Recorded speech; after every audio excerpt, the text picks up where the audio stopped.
Fala pessoal, tudo bem? Sejam bem-vindos a mais esse vídeo do canal A Voz do Livro. Seja muito bem-vindo.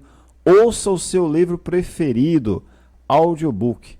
Aproveite e inscreva-se no canal agora. A Voz do Livro, audiobook.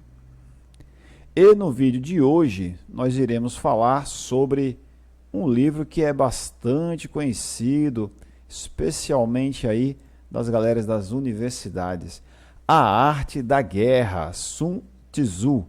E o que seria esse livro, A Arte da Guerra, para quem ainda não conhece? Vou trazer aqui para a gente uma pequena avaliação. A Arte da Guerra, que é em chinês, é um livro de estratégia militar de Sun Tzu. É um tratado militar escrito durante o século IV a.C., pelo estrategista conhecido como Sun Tzu. O tratado é composto por 13 capítulos, cada qual abordando um aspecto da estratégia de guerra, de modo a compor um panorama de todos os eventos e estratégias que devem ser abordados em um combate racional. Acredita-se que o livro tenha sido usado por diversos estrategistas militares, através da história, como Napoleão, Zhuge Liang, Cao Cao, Takeda Shingen, Von Eugen e Mao Tse-tung. O livro foi traduzido para o francês pelo padre jesuíta Joseph Marie Hamelin, que vivia na China, e publicado em 1772 com o título de Les 13 Articles, os 13 artigos. Em 1782 foi republicado na França. Foi um sucesso naquela época, mas caiu no esquecimento. Em 1905, foi feita uma tradução parcial para o inglês pelo oficial britânico Everett Ferguson, com o título de The Book of Wars, o livro da guerra. Em 1910, saiu a primeira edição comentada para o inglês por Leonel Gillies. Há 4 traduções russas, uma alemã e 5 em inglês, consideradas pouco satisfatórias. Em 1963, Samuel B. Griffin publicou uma edição comentada em inglês, mas o livro popularizou-se realmente em 1981, quando James Cleveland, romancista conhecido por best-sellers passados no Oriente, como Xangu, por exemplo, traduziu a obra de forma a que os preceitos de Sun Tzu possam ser aplicados no ambiente empresarial. Em português, foi publicado pela editora Record em 1983, traduzidos por José Sanz, a partir da versão de Clavel, com inúmeras reedições subsequentes. Devido ao sucesso dessa obra na década de 1980, sucederam-se diversas publicações de novas traduções no Brasil, como a de Caio Fernando Abreu e Miriam Palia, em 1995. Com seu caráter sentencioso, Sun Tzu forja a figura de um general, cujas qualidades são o segredo, a dissimulação e a surpresa. Hoje, a arte da guerra parece destinado a secundar outra guerra, a das empresas no mundo dos negócios. Assim, o livro migrou das estantes dos estrategistas para as dos economistas e dos administradores. Embora as táticas bélicas tenham mudado desde a época de Sun Tzu, esse tratado teria influenciado, segundo a Enciclopédia Britânica, certos estrategistas modernos como Mao Tse em sua luta contra os japoneses e os chineses nacionalistas. Inclusive, encontra-se nos escritos militares de Mao Tse citações do livro A Arte da Guerra de Sun Tzu. O general brasileiro Albert Mendes Cardoso chamou o livro de Sun Tzu de clássico militar. Espero que você goste do livro e nos acompanhe nesta viagem rumo à arte da guerra. Seja bem-vindo sempre ao nosso canal. Não esqueça de inscrever-se, deixar o seu like e compartilhar com alguém que gosta dos nossos conteúdos. Aquele abraço e boa leitura.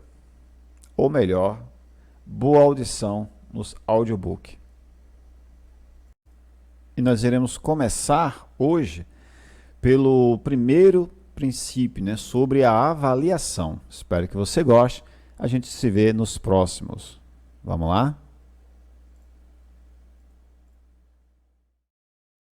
A Arte da Guerra Sant'Ezeu, 500 a.C. sobre a avaliação Sun Tzu disse: a guerra é de vital importância para o Estado, é o domínio da vida ou da morte, é o caminho para a sobrevivência ou a perda do império, é preciso manejá-la bem. Não refletir seriamente sobre tudo o que lhe concerne é dar prova de lastimável indiferença no que diz respeito à conservação ou à perda do que nos é mais querido, e isso não deve ocorrer entre nós. Há que valorá-la em termos de 5 fatores fundamentais, e fazer comparações entre as diversas condições dos contendores, com vistas a determinar o resultado da guerra. O primeiro desses fatores é a doutrina, o segundo, o tempo, o terceiro, o terreno, o quarto, o mando e o quinto, a disciplina. A doutrina significa aquilo que faz com que o povo esteja em harmonia com o seu governante, de modo que o siga aonde for, sem temer por sua vida, nem de se expor a qualquer perigo. O tempo significa o yin e o yang, a noite e o dia, o frio e o calor, dias ensolarados ou chuvosos e a mudança das estações. O terreno implica as distâncias, e faz referência onde é fácil ou difícil deslocar-se, se é em campo aberto, ou lugares estreitos,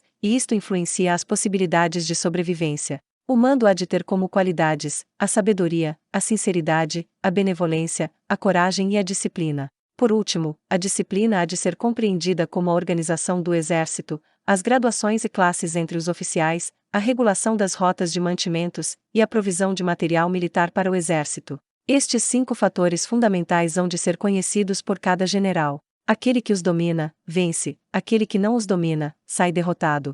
Portanto, ao traçar os planos, há de se comparar os seguintes 7 fatores, avaliando-se cada um com o maior cuidado: qual dirigente é o mais sábio e capaz? Que comandante possui o maior talento? Que exército obtém vantagens da natureza e terreno? Em que exército se observam melhor os regulamentos e as instruções?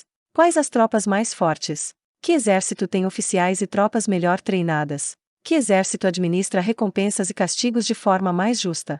Mediante o estudo desses 7 fatores, serás capaz de adivinhar qual dos 2 grupos sairá vitorioso e qual será derrotado. O general que seguir o meu conselho vencerá. Esse general há de ser mantido na liderança. Aquele que ignorar os meus conselhos, certamente será derrotado, e deve ser destituído. Além de prestar atenção aos meus conselhos e planos, o general deve criar uma situação que contribua para o seu cumprimento. Por situação quero dizer que deve levar em consideração a situação do campo, e atuar de acordo com o que lhe for vantajoso.